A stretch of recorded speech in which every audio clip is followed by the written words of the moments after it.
Hello people, still Pede here again with some Battlefield 3, Conquest, Seine Crossing, and I'm in a tank again, and you all know why. I like my tanks.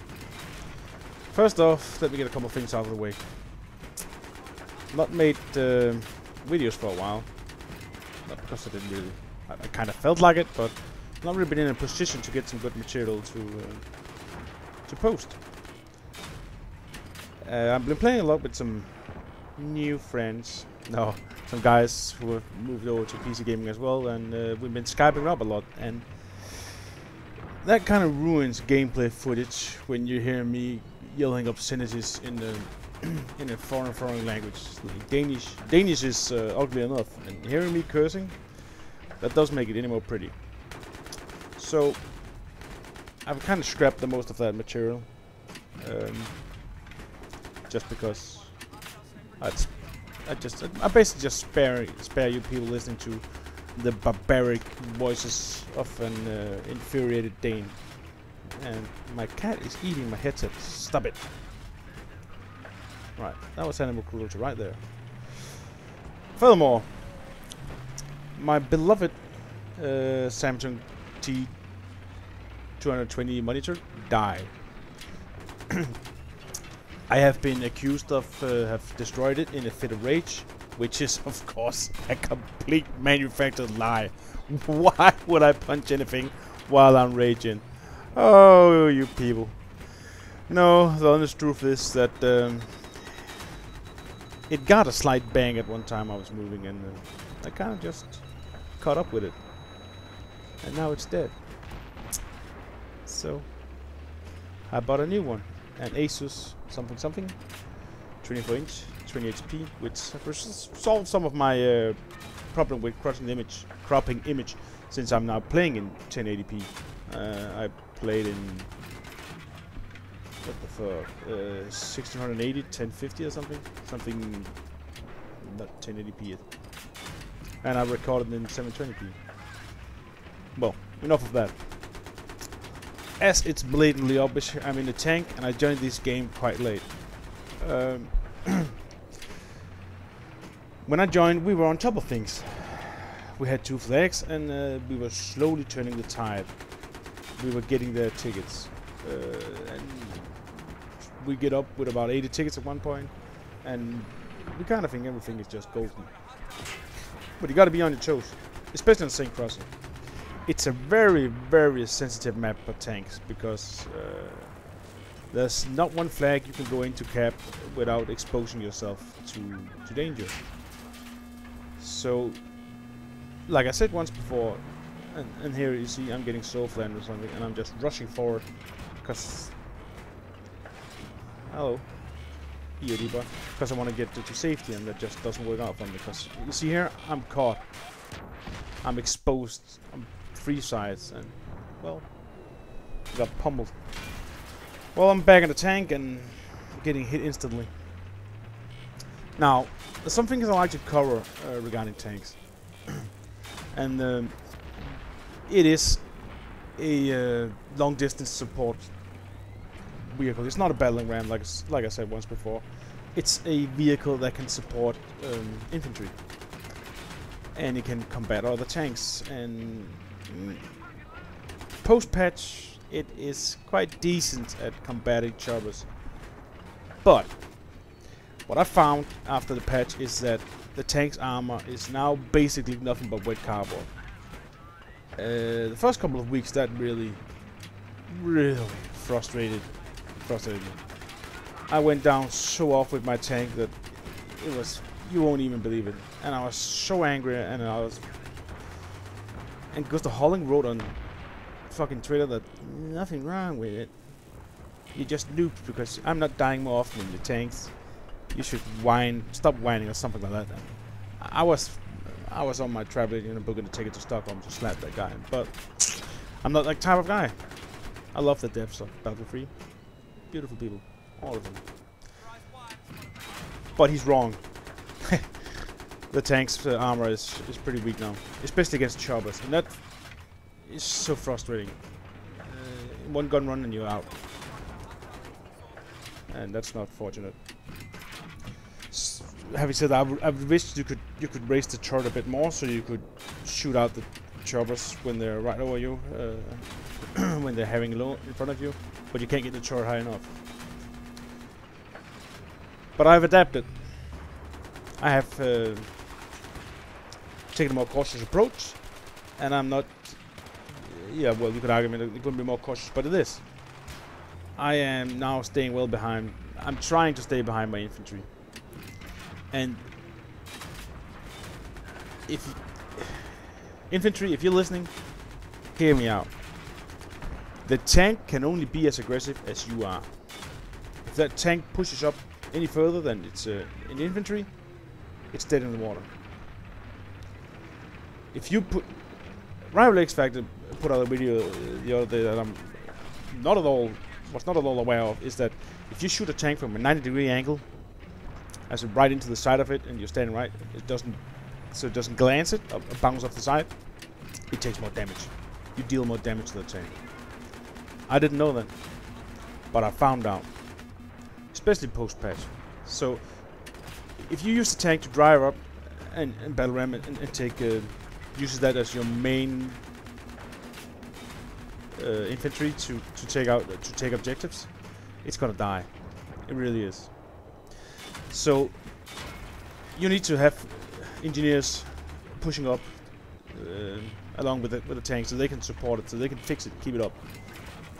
And you see here on my left side, I haven't got any reactive armor left. It's down.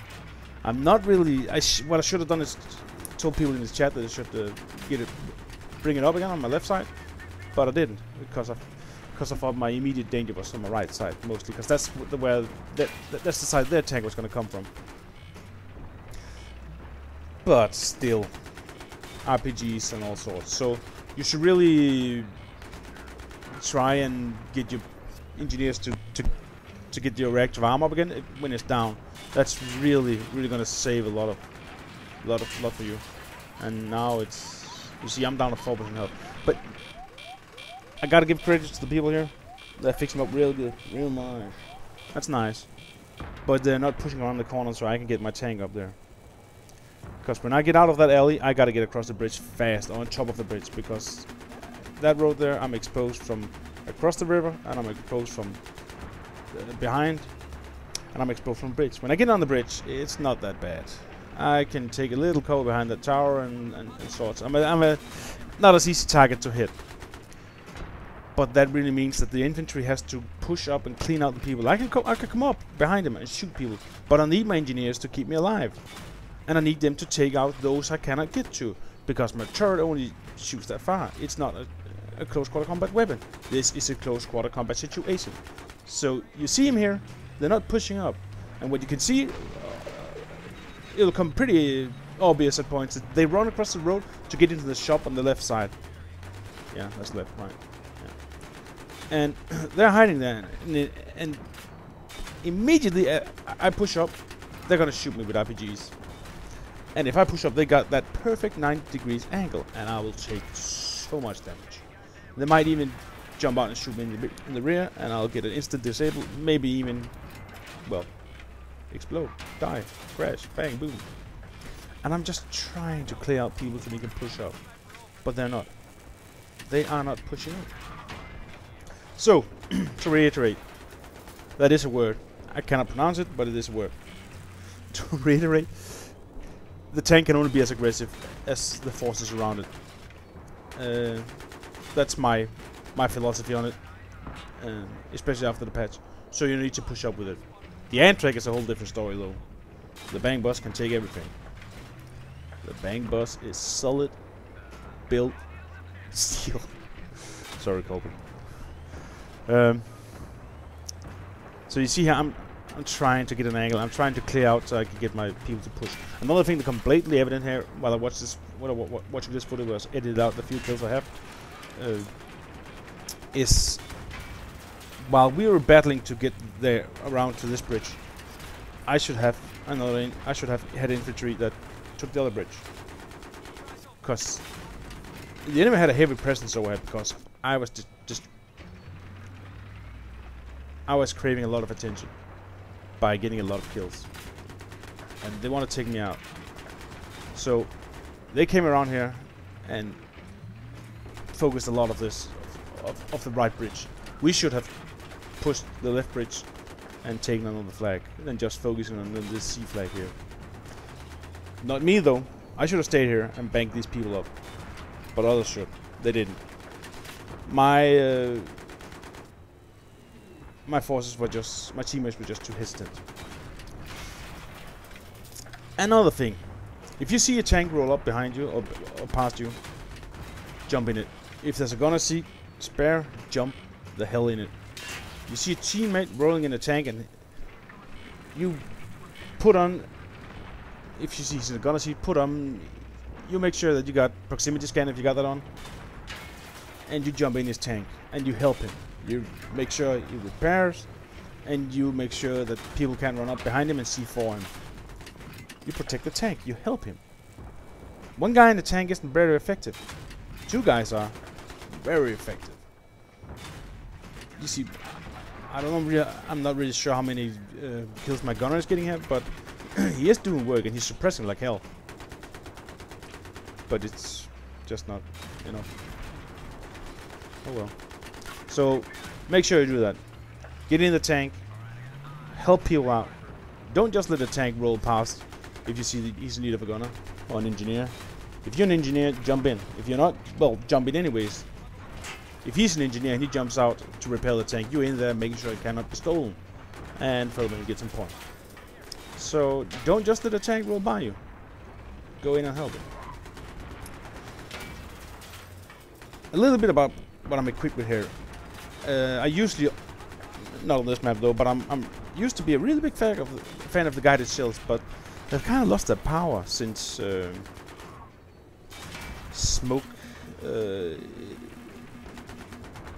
can deter them, make sure they don't hit, and choppers can use flares and such.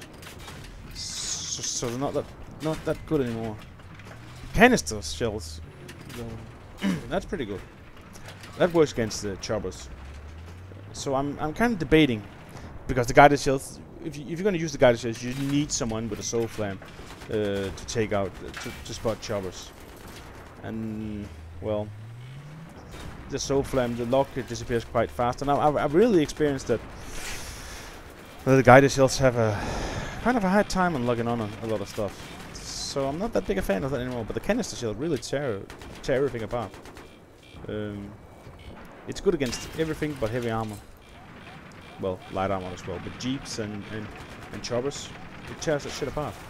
So I like that, and again, especially against infantry, it's wow. You can get off those 2 shots so fast. So that's one of my new favorite combo. And since this is a very close quarter situation, I have a lot of stuff to go and hide behind. I'm not equipping smoke. I don't need smoke because I can just back up pretty fast and get in between the building and break the line of sight. So, and especially since there's so many people up here, I thought that wow, the infrared vision is so much better. You see, they're in there. Boom, jumping down. I fail this completely horribly, and I go back.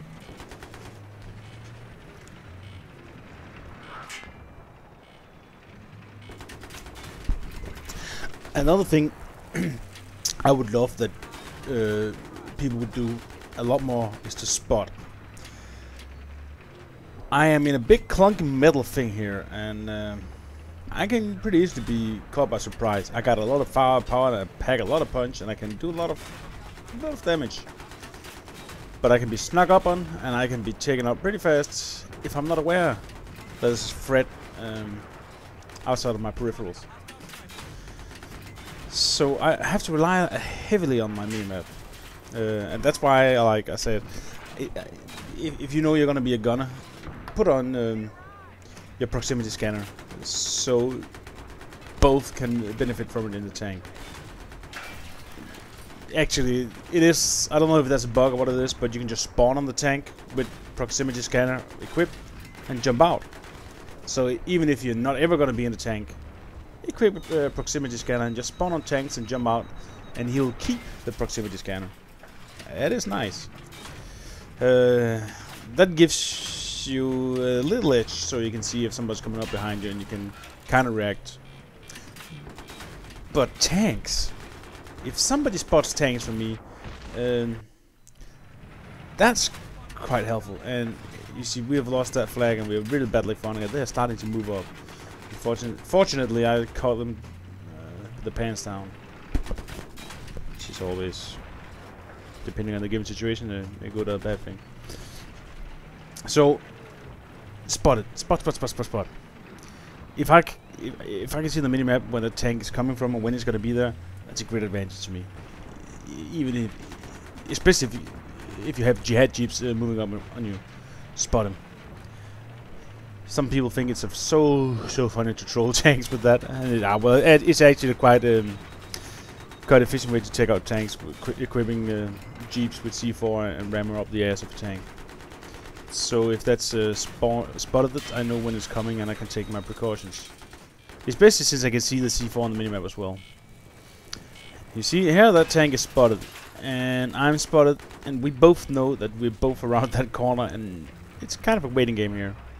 I know he's down there getting repaired, and he knows that I'm up here getting repaired.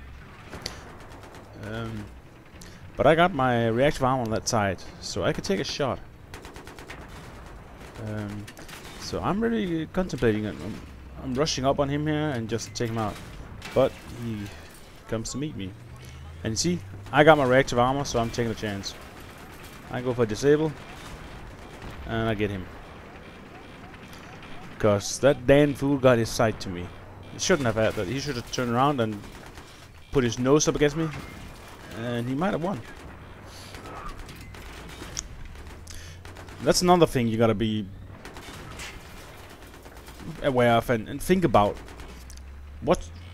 How are you positioning yourself towards where you expect fire coming?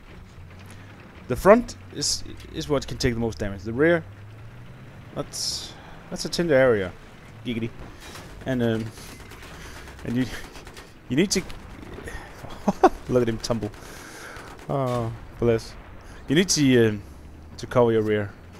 Wow, this is taking a kind of a dirty turn. And so always make sure you got a strong side positioning what you expect. See, now we finally have the ability to push up because I cleared them all, and the enemy have, I don't know where the hell they're gone, but we're pushing up. But we got like fucking 7 tickets left. So wow.